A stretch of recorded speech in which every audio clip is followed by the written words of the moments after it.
Hello বন্ধুরা, বাবলি রান্নাঘরে তোমাদের অনেক অনেক স্বাগত জানাই। আশা করি তোমরা অনেক ভালো আছো, সুস্থ আছো। আমিও ভালো আছি। তো আজকে আর একটা রেসিপি শেয়ার করব। ভিডিওটা শুরু থেকে শেষ অবধি দেখার অনুরোধ রইল।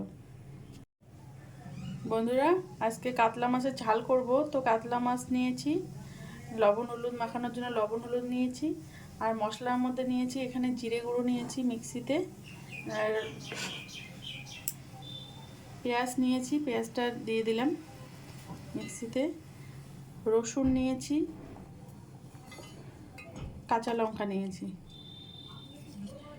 এটা মিক্সিতে পেস্ট করে নেব। আর নিয়েছি চার মগজ অল্প করে, এটাও পেস্ট করে নেব। মশলার মধ্যে এগুলোই নিয়েছি। তো আগে মশলাটা পেস্ট করি। বন্ধুরা, মশলাটা আমি পেস্ট করে নিয়েছি। এবার মাছগুলোতে একটু লবণ হলুদ মাখিয়ে নেব। বন্ধুরা, কড়াই বসিয়ে দিয়েছি, কড়াই গরম হয়ে গেছে। পরিমাণ মতো সর্ষের তেল দিয়ে দিচ্ছি।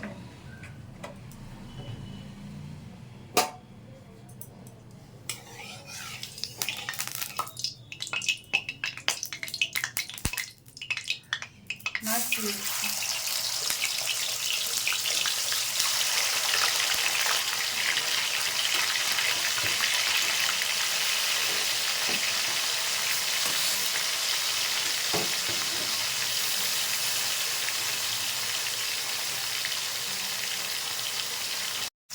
বন্ধুরা, মাছগুলো উল্টে দিচ্ছি।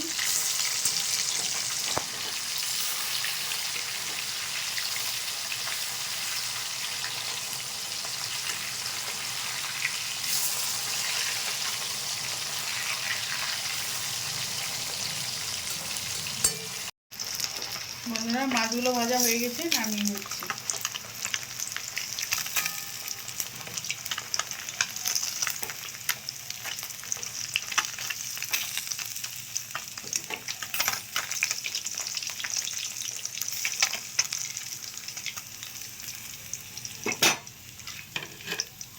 এই তেলেই পেঁয়াজ কুচি দিয়ে দিচ্ছি।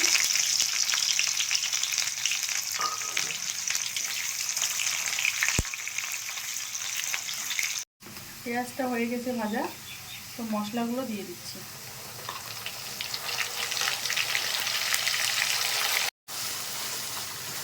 মশলাটা দিয়ে দিয়েছি, একটু লঙ্কা গুঁড়ো দেবো, কাশ্মীরি লঙ্কা গুঁড়ো, আর একটু হলুদ দিয়ে দিচ্ছি। এটাকে ভালোভাবে কষিয়ে নিচ্ছি।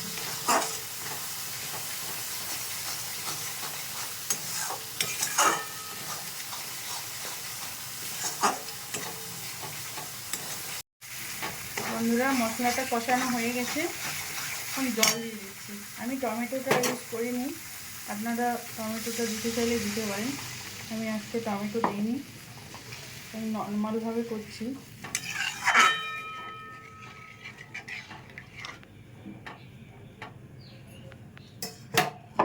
মাছটা দিয়ে দিচ্ছি।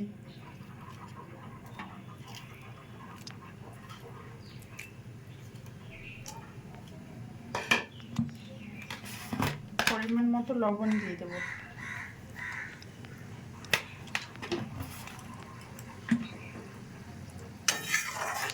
একটু জাল হবে।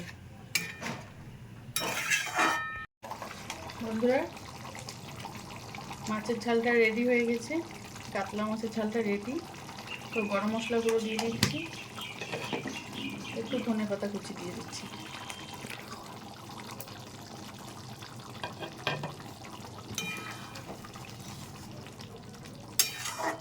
গ্যাসটা অফ করে দেবো, নামিয়ে নেব। বন্ধুরা, আমি কাতলা মাছের ঝালটা নামিয়ে একটা প্লেটে সার্ভ করে দিয়েছি। তো এটা কোনো নিত্য নতুন রেসিপি নয়, সবাই আমরা করতে জানি। তো আমি যেভাবে করি সেটাই আমি শেয়ার করার চেষ্টা করলাম। যদি আমার রেসিপিকে ভালো লাগে, লাইক শেয়ার কমেন্ট এবং সাবস্ক্রাইব করবেন। ফিরে আসি নতুন কোনো ভিডিও নিয়ে। ভালো থাকবেন, সুস্থ থাকবেন। ভিডিওটা শুরু থেকে শেষ অবধি দেখার জন্য অনেক অনেক ধন্যবাদ।